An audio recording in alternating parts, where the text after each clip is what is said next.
Number 2 picks and bans are already underway. So let's take a look at some of the bans coming in. Maokai, Azir, and Zac taken away by SF5. Very directed bans this time around. And Zotac 269 will ban out Morgana, Jarvan, as well as Lissandra. So we have to see what SF5 they decide to go for. It looks like they have been shaken up quite a fair bit after their first game. They went for the very brawling style skirmishing team composition, but 269 they were just able to control those fights better with the Azir. Now we have to see what SF5 decides to go for. They pick up the hacker for themselves. That's most likely a top laner. We have to see 269 what would they be bringing to respond to that one. Lulu, a pretty decent counter break. Some other champions such as Shyvana in the current meta picking up a smite on the Shyvana does pretty well against Hackrim as well.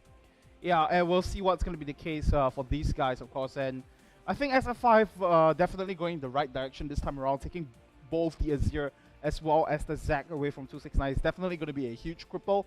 And we are thinking game number 1 as well. You know, do you want to take away both of these bans, or you know, actually taking out one piece of the puzzle to actually make this work? And in the first game, SF5 tried that. They only took away the Zac, but they didn't ban out the Azir, and it actually backfired onto them because you know, Beyond was still able to channel into that champion and make plays with it, and you know, just snowballing Celebrity out of control. And I think SF5 have learned their lesson from game number 1. Gonna take away both of the comfort picks this time around, and we'll see if that's gonna be changing the game quite a fair bit here. Zotac 269 gonna lock in the Thresh once again, but they will have the Sejuani on their side this time around. So they will be looking for a repeat performance of the Trash. So I have to be honest about this. They didn't really play a fantastic game on the Trash. It did work out for them in the end. He did land a few good hooks when it mattered. But as well, we saw him missing flays left and right, and the hooks really weren't on point. And the usage of the champion could be a little bit better. But nonetheless, it's something that I felt worked pretty well with the playstyle. So it's not the best mechanical performance, but the movement around the map has been solid, and the idea of how the Trash should be played, pretty good from 269 so far. Yeah, he's not, say, really outstanding Thresh player, but they just want to have it on their side for the options to work out. Saigon Fantastic 5 gonna lock in the Lulu as well as the Rek'Sai for themselves. So gonna tunnel into a lot of the movement speed and a lot of the mobility side this time around. And to try to cut around Zotac 269, I think they recognize that Zotac 269 should be going for the hard engage comp with the Sejuani and Thresh locked in. So gonna try to have a little bit of disengage on their side with the Lulu locked in as well. So let's see what Zotac 269 chooses to wrap up the rest of their composition. So SF5, they have a pretty good skirmishing comp once again. They have the Lulu as well as Rek'Sai. It's a very strong combination when these two champions are able to go with each other, because you have the Rek'Sai. Some people say he falls off in the later stages of the game because he's unable to stick onto your opponents. But when you have a Lulu, that changes everything, because she's able to split him up with a Whimsy and lay down the slows onto the opponents. And 269, they're just not going to care. You went for Lulu, Rek'Sai, Hacker, but they're just going to pick the Xerath into it. Beyond is confident on this champion, and we have to see what SF5 decides to wrap the rest, decides to pick up to complete the composition.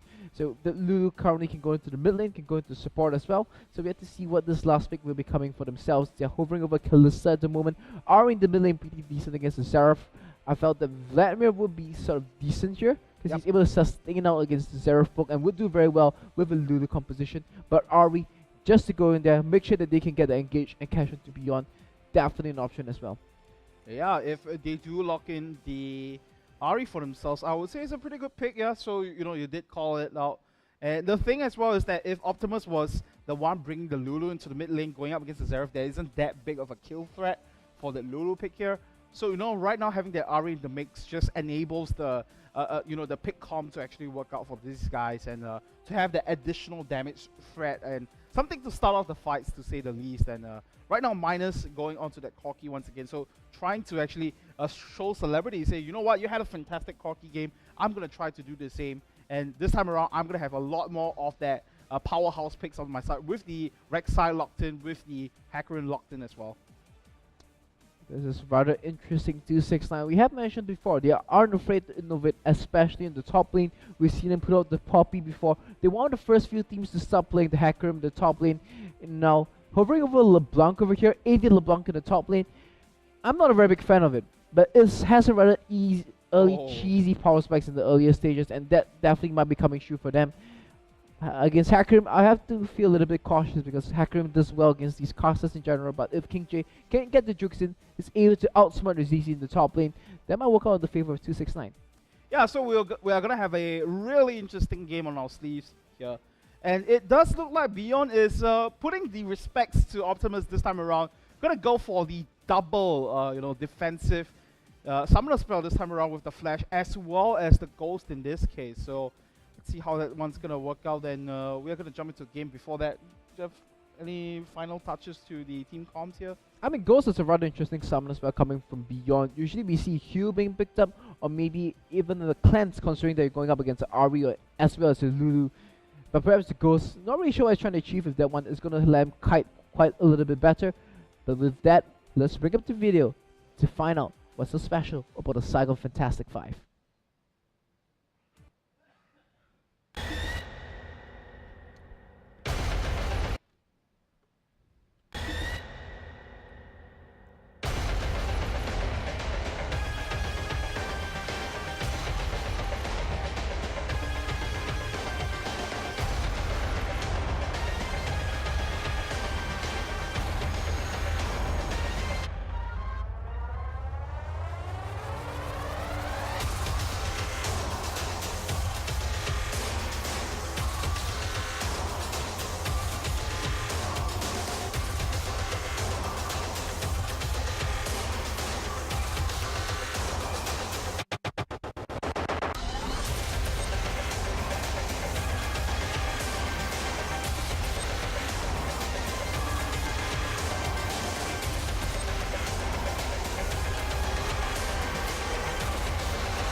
Here we are into the game, and on the raid side, we will be having 269 wanting and grouping as 5 and looping around into the opponent's side of the jungle to get some better scouting vision down, to repeating the same strategies as before in the best of 5. I mean, if you rely on these things too much, you're gonna mix it up once in a while, as your opponents might just decide 5-man wait in a brush and pick you off over there. Yeah, I believe Carrot spotted the 5-man rush from Zotac right here. We did get Beyond moving in such a deep ward down as well. Very interesting place to place that deep ward right there. So we will have SF5 do the same as well. Just not moving in too deep as in that aspect though, because probably do not want to risk their own positions in that one. But they will have the key entrances kind of sealed for themselves. So with that, I think it should be a pretty defensive first few minutes of the game, as it does seem like it's still going to be the lane swap.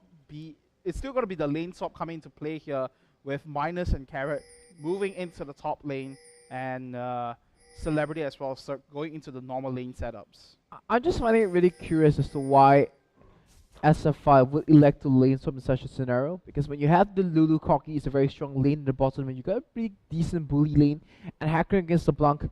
Could it just be that they're not familiar with this LeBlanc in the top lane and decide not to play against it? Because you're up against a range champion now with some pretty good juking ability. LeBlanc should be hard to dive. Yes, he's rather squishy, but you're taking so much more risk when you try to lane swap against a range champion like that.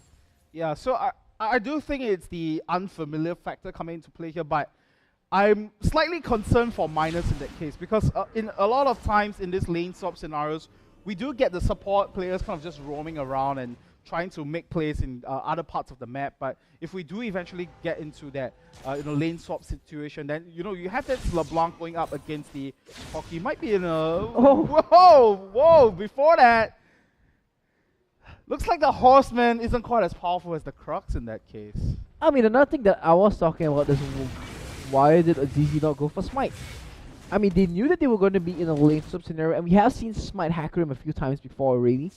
Just go for the Smite, get the jungle enchantment, and get those power spikes for yourself. But I mean, we have a replay too. Here's a replay of Shame. There we go. A replay of Shame for Azizi. Oh my goodness. Yeah, it's just I don't know, man. He's like, you know what? I'm super powerful in lane. I should be able to take the jungle, and then that just happened. And the gang from Circle is spotted out by Jinky. That's going to be a little bit of a respite for SF5. Yeah, that's right. So SF5 kind All of. in all, not that devastating, because it's the top laner who died to the camp, not the jungler instead. But here comes the Oh. whole squad, flash into the hook, doesn't find it. King J comes in as well. It's Zero Chains, are gonna lock him up, but Jinky is there for the backup. The poke does come true, and Optimus at about half health.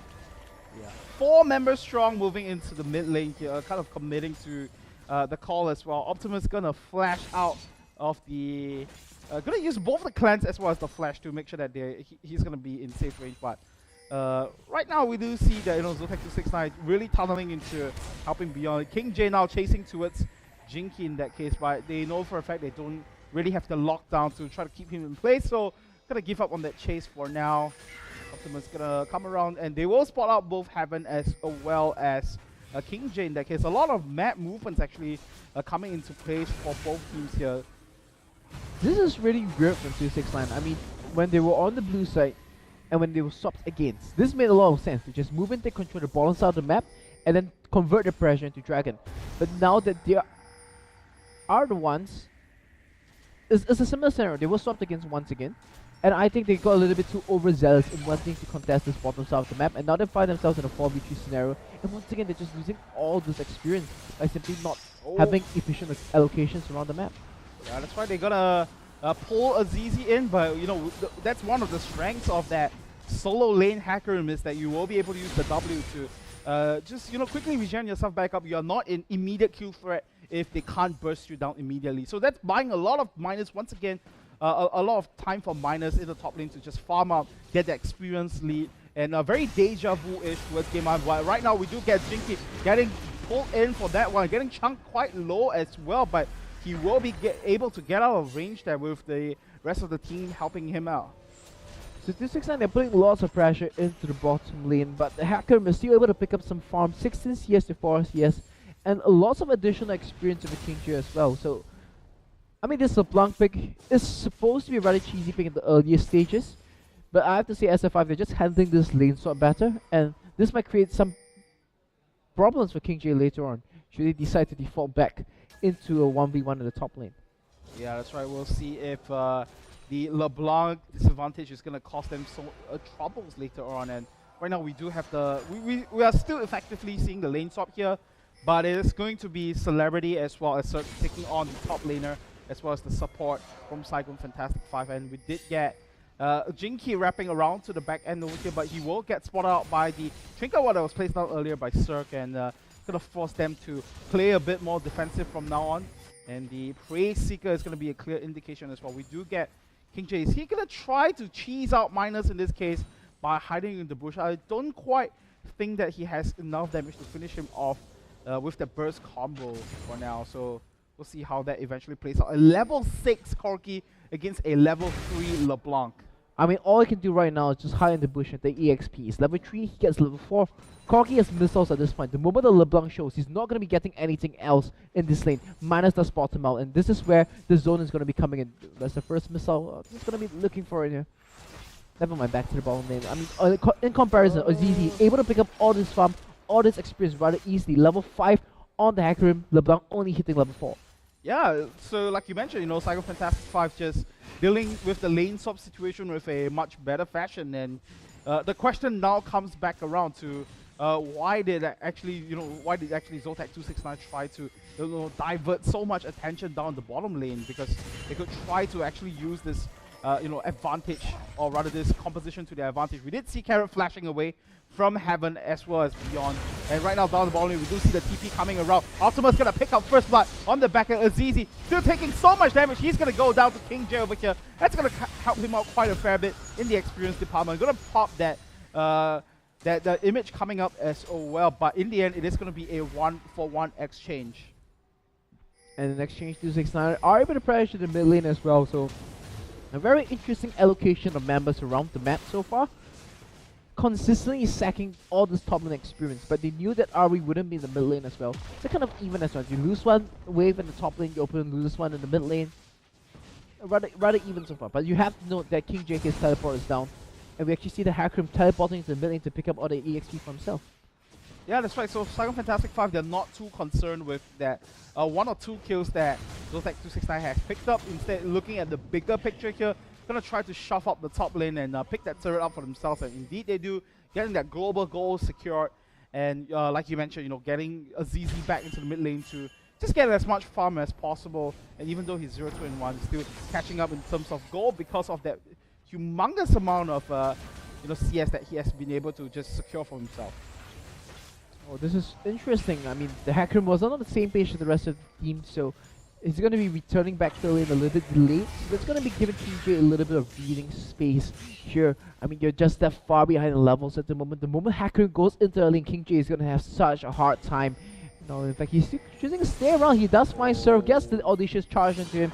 There we go, charge of shadows. There we go. Now Jinky's gonna get the knockup down onto him. So Cirque is definitely gonna fall. Jinky picks up the kill, and on the back end, Optimus gonna get a chomp down onto Beyond as well, bring him down to about half of his HP. And Saigon Fantastic 5 looks to capitalize off of the pick that they had into the Dragon. 5-man strong right here. Azizi's gonna go back into base right here. They knew that 4 guys are definitely gonna be enough to take this one off. So securing the first Dragon for themselves.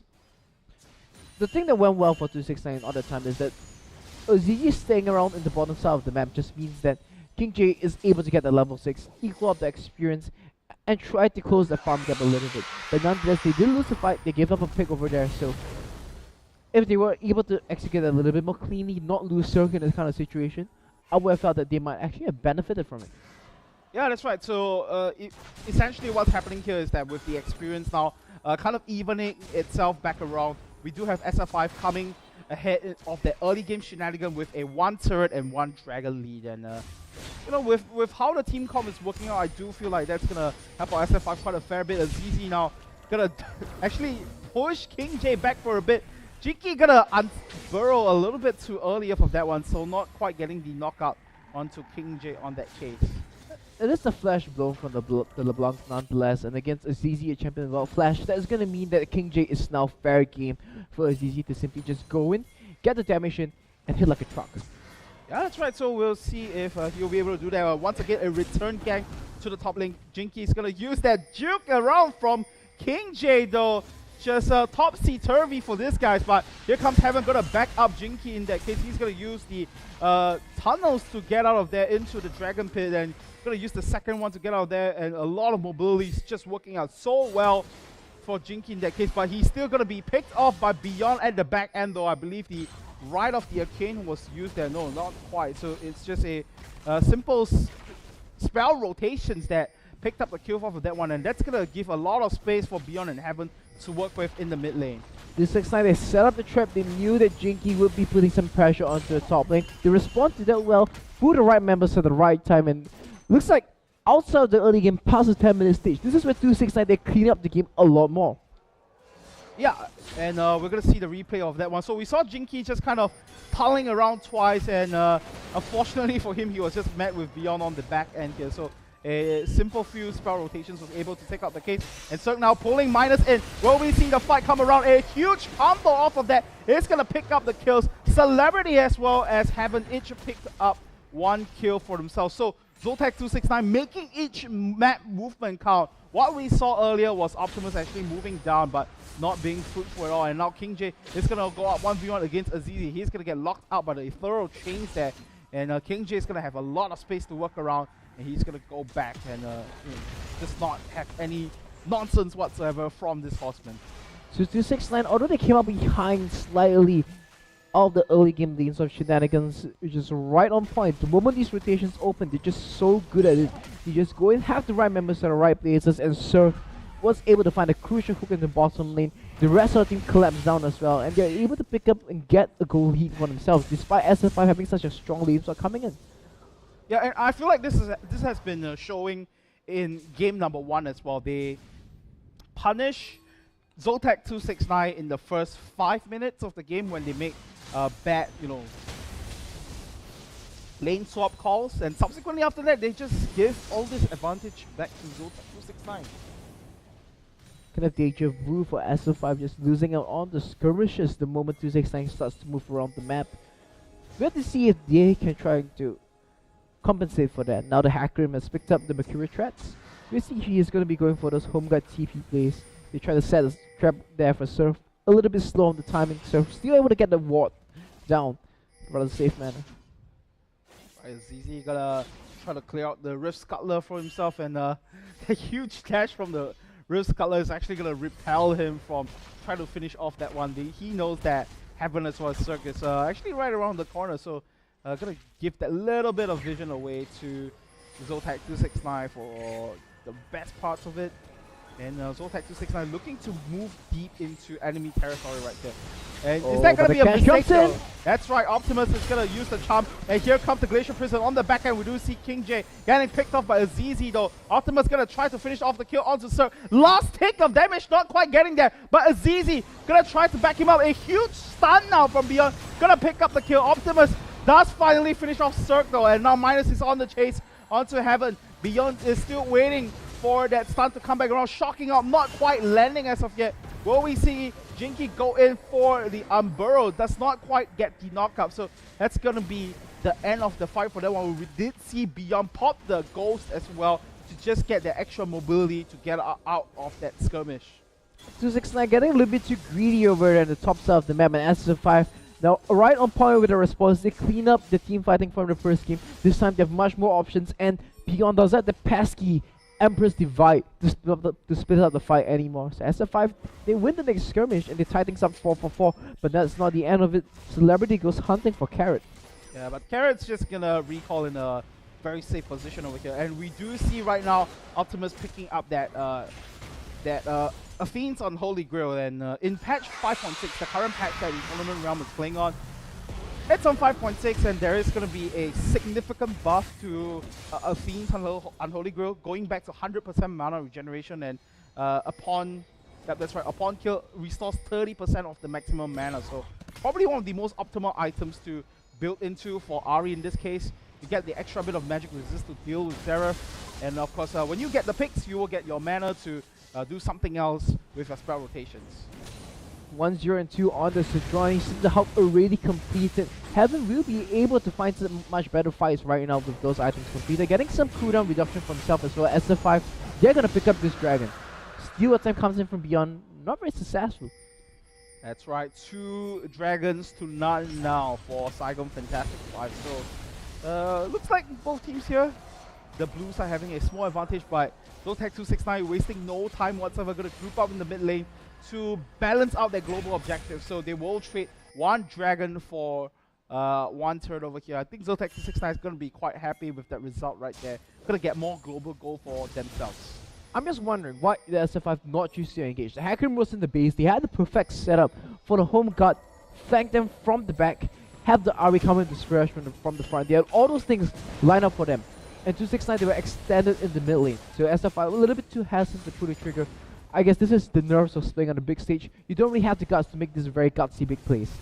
Yeah, and I mean, you know, they are the ones to uphold that sort of veteran image for themselves. And whereas for Zotac 269, they are just coming in and, you know, we are the underdogs. We should be able to do whatever we want. And here we go, a huge wall combo for SF5 over there. He's going to pick off Cirque right off the bat. Azizi in a bit of trouble though, but the rest of SF5 is going to come to the aid here. Minus picks up the kill onto Celebrity. The Glacier Prison a bit too late to land for that one, as it is going to be Heaven that is just going to watch as the rest of his teammates fall. So SF5 now, they missed the trigger pool on the first time. The second time they weren't going to let that pass. They might find more over here. They forced the distortion away from the LeBlanc. So they missed the trigger pool on the first chance. It was a very risky one, I have to say. It wasn't completely risk-free. And in the second situation, they set up for it well. Very well executed, multiple knockouts. And the auto from Hackram as well, getting the fear onto multiple members of 269. Just well played that fight, and now we have to see if SF5 will be able to turn the tables. Yeah, that's right. We have a small pause over here. Not too sure what's going on at the live venue over at Vietnam.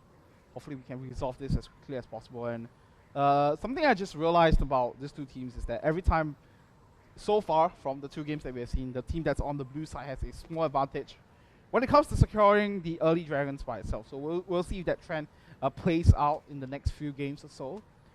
Here's an interesting fact about 269. They've played 12 games in Phase 2, 6 on blue side, 6 on red side. On the 6 games on blue side, they've won 5 and lost 1. They're so much better on their blue side strategies as compared to when they're on the red side, where they went even 50%, 3 and 3 instead. And now we see them on the red side, they're struggling a little bit more. And I have to feel that with them starting on blue side in the first game, maybe that might be the key factor. The blue side really is where 269 tends to shine.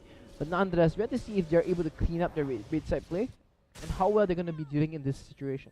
Yeah, and I do feel like this is the, or rather this is the strategy that Saigon Fantastic 5 should have been running at the start of the tournament by itself. You know, they kind of took their chances here by only banning out the Zac in that case, but giving the Azir over to Beyond, and he was able to make so much plays. This time, taking away both the Azir as well as the Zac, the winning formulas, or rather the winning champions that Zotac 269 held on to for such a long time, and now forcing them to play this, you know, all de facto strategy that they had for the rest of Group Stage 1, where they did not look as well as onto that, you know, this set of champions. So we'll see if that eventually works out in SF5 favor. They do have that 2 turret advantage. So it does look like, you know, in the early stages they have that small lead, but they need to convert that into something more. You know, 269 once again unrelenting to get the siege on the top lane, picking up all the auto turrets one by one. That's going to be giving them some nice gold in their pockets. Yeah. But SF5 with the kills, the dragons and 2 turrets of their own as well, they still hold a gold lead about 500 gold. Yeah. One thing about Zotac 269 though, over the group stage, 1 as well as group stage 2, one thing I've seen is that they have improved in terms of King J might be going down here. There's the good ends coming. Carrot misses. The flash not going to get quite over the wall. And the Glacier Prison not landing as well.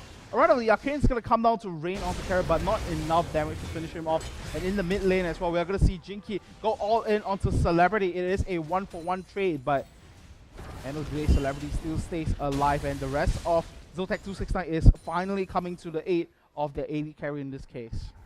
The Ari in the bottom and Optimus just having the split push by himself. He knows that all the members of 269 are a little bit behind him at the moment, and no one can kind of answer his split push. So interesting rotations coming from SF5, and it's paying off in their favor.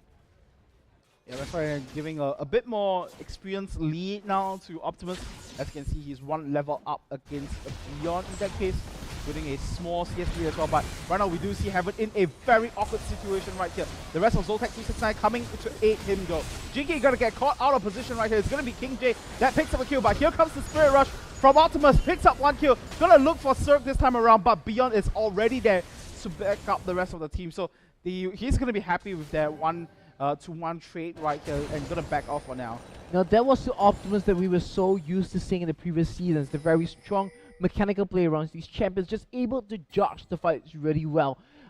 I mean, Ari, some people play her like an assassin, but that was the very mage style champion, just finding and knowing his zone of control around that fight really well to come out ahead in the undermanned situation to trade 1-for-1. So here we go now, the Void Rush into the jungle camps right here. GP is gonna try to catch up, not having the best performance so far, but I have to say he's making much more pressure as compared to game number 1 in that case, as right now Zotac 269 kind of falling behind now in terms of the kill counts over here.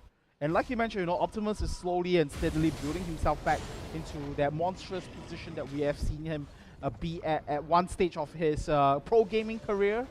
3-0-0 so far on that Ari pick, as he's completing that Sorcerer Shoe as well as that needlessly loud shot. So he's going to be a huge threat for the next few minutes or so. Minus also building himself up to a huge stage. But if you look in comparison to Celebrity right now, both these guys are having 1 major item completed.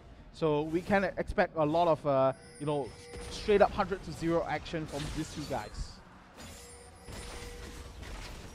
269, they know the Dragon has respawned. They will be looking to contest this one. They love to skirmish around this space, but with a Zerb in position, really, they have to be rather careful. They do secure the Scuttle Trap, so that's going to be giving them a slight advantage to try to run and dodge the skill shots. Minus gets chunked down by the LeBlanc. That's why I don't think they want to go for the fight, but Optimus does not care, using a huge Spirit Rush. Minus picks up the kill onto Cirque on the back end. They are going to continue to chase onto the rest of the team. We do see Jinky picking up the Dragon as well. They will zone the rest of Zotac 269 away from the Dragon Pit area. It will result to a 3-for-0 exchange. A huge wild growth from Carrot to actually save his teammates in that case. And are we going to see them go towards Baron right here? Jinky is pretty healthy in this case, but I don't know if there's going to be enough damage from Minus to actually clear out this one. We do see the red turret being destroyed. It is going to be the minions, in fact, to do the work for SF5 over here. Looks like they are going to commit to this call over here. Fantastic timing for this guys, and we do see the TP come around, but a little bit too late. SF5 has already secured their major objective for themselves, and hit and run situation for Saigon Fantastic 5. Just going back to the dragon fight that happened, that was just art in motion. This is how you create a flank. The flash into charm from Optimus. That was just on point. Went in, split up the members of 269 and had them confused. They have the Seraph, is very good if your opponents are all coming from one direction because you can poke them down very well. The Sejuani ultimate as well. Heaven, he hit a point on, but because the flank was so good coming from SF5, he's only able to lock up one member in the collateral splash that comes in from the Glacier Prison.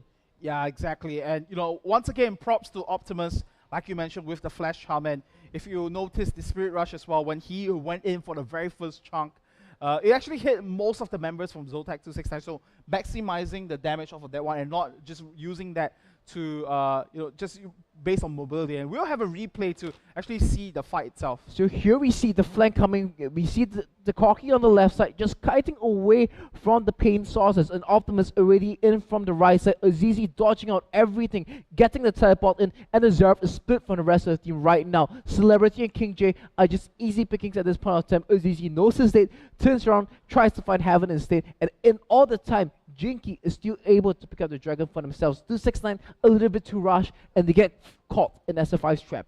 Yeah, and I feel like that was one of the better looking team fights that SF5 has brought to the table in recent times. Everyone had a play, or rather everyone had a role to play in that particular one. It was Optimus starting things off, going in with the Flash Charm to confuse the enemies, like you said, and Minus as well on the back end, just staying away from the rest of the damage sources, and Carrot just doing his part to just protecting the carries in that case. And we have a direct cam to Vietnam right now to see how the players are looking like right now, and to see the intensity, the skill of the event as well. I heard it's a pretty big crowd over at the live venue, and he's rubbing his chin. He grabbed his chin. I wonder what he's thinking over there.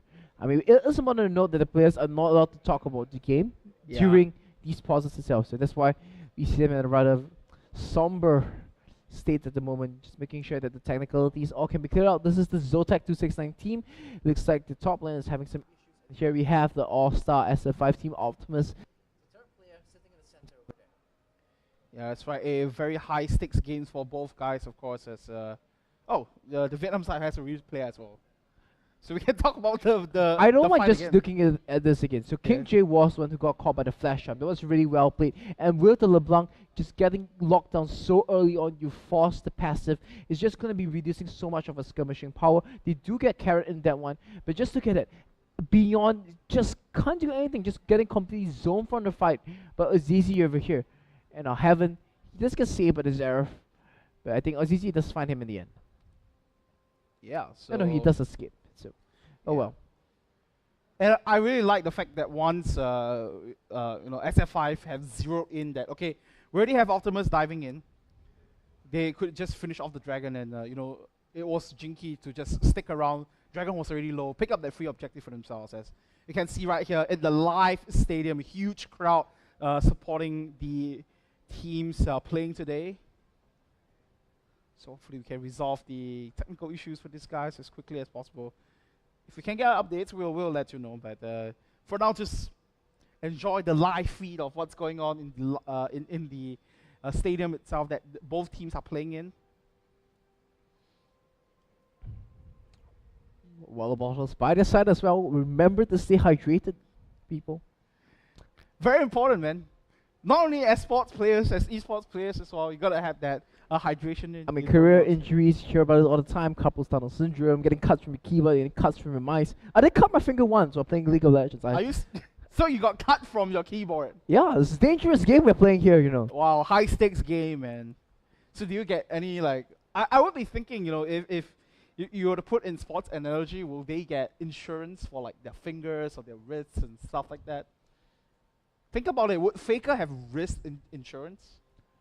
I think considering that he's Faker and there's so much behind that brand itself of him being Faker, Yeah. somehow, some way that they not necessarily be insurance, but they will probably have some protection or some coverage for them. I mean, but in Korea, as in direct insurance to cover for healthcare needs.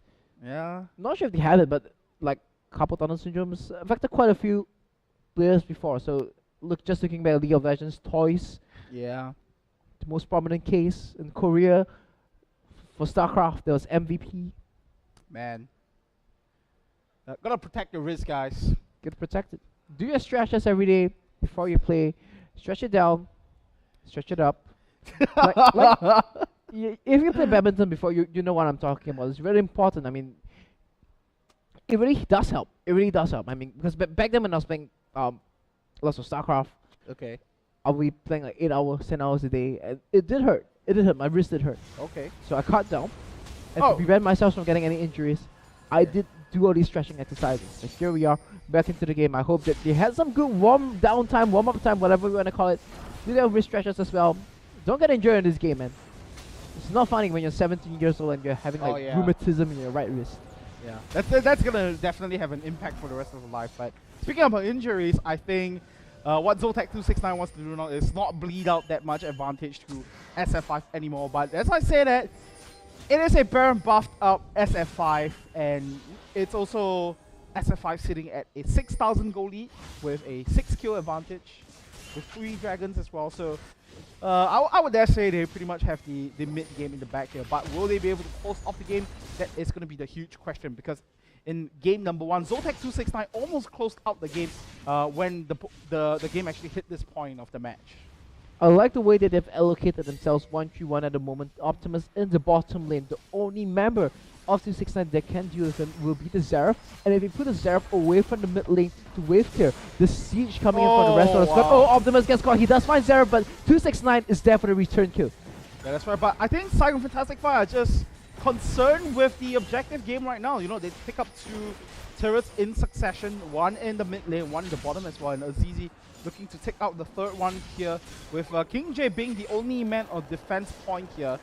Minus quite aggressive with his positioning as well, but not too concerned whatsoever. Azizi's gonna pick up the top lane turret here as well. He's gonna go all in onto King J right here. Gonna try to chase down and predicting the jukes here as well. So Sir is gonna be there to back up his top laner, but the rest of SF5 still sieging towards the mid lane here. So the 1-3-1 working wonders for SF5 in this case. I mean, just picking them apart, knowing that King J isn't able to wave clear much, but Minus in a little bit of trouble. He does flash over the wall, doesn't get proc by the box. Collateral damage is missing as well. Not what 269 were looking for. Yeah, slipping away like the smooth criminal he is, and pretty good pick from Cirque to go in for that one. Death sentence landing with the Dark Passage, but Minus just saw that from a mile away and getting just using one flash and dodging out all the crowd control that 269 laid down in that area.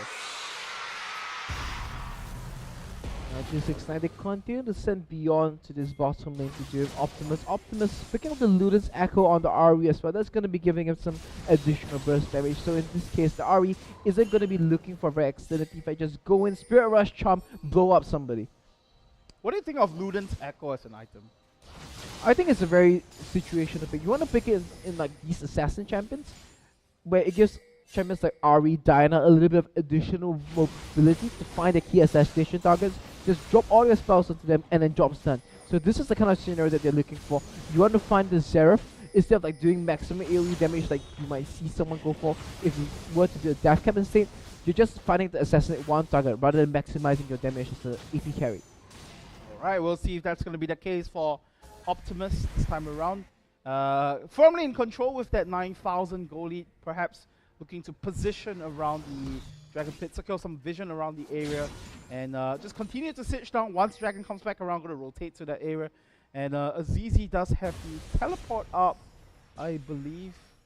So that's good. Yep, there we go. The teleport is up, so he will be able to respond to any sort of threats whatsoever. And if you look at Azizi right now, very tanky on his own edge with the Trinity Force as well. Gonna dash in towards the pink ward here. Might be, a bit of a mistake here, but he is definitely drawing out a lot of members from Zotac 269 with his presence in the red side jungle. Optimus once again on split pushing duty here. as he's just gonna slowly and steadily chunk down at this turret. King J now trying to do Optimus. Like whoever they have sent to do Optimus so far hasn't really been able to answer the RE. 5-1 and 2. But here goes the fight. That's right, here we go now onto the back end here. Beyond just gets smashed down with the missile. And on the back end, the flank comes in from Optimus yet one more time. And he's gonna go all the way into the base right here. And that is gonna be a clean ace coming through from Saigon Fantastic 5. They have all the tools that they need. They should be able to at least get the inhibitor off of this one, but will they choose to end the game right here? I don't quite know, but they do have all 5 members up. Death timers are coming up in at about 10 seconds or so. Beyond's going to be the first members to spawn, but mine is still quite healthy in this case. We do see Azizi TP coming back in this time around with a lot of damage stacked up on his end. First Nexus turret is going to fall. Second one is sure to be following, and here comes Beyond trying to use the Around the Arcane to buy some time, but that is going to be it. SF5 picks up game number 2, tying the series 1-1. Decisive team fight outside the base of 269. Saw SF5 just pick up the kills. Beyond instantly exploded in the fight. The Zeref unable to do anything at all. And when you're playing a Zeref composition, the Zeref cannot be the first member to fall. And as a result, SF5 were able to just crash through them, go all the way into the base with the Banner of Command as well, and pick up the Nexus and the victory for themselves, tying up the series 1-1. Right, game 2 just demonstrated the strength of SF5 when they do get those team fights going. We do see a lot of moments where Azizi as well as Jinky just chain those crowd controls together to make the team fights happen. So beautifully played for SF5. They definitely deserve that win, tying the series 1-1. We're effectively now down to a best of 3 between these two teams. And how will things go? We'll only have to find out right after this break. So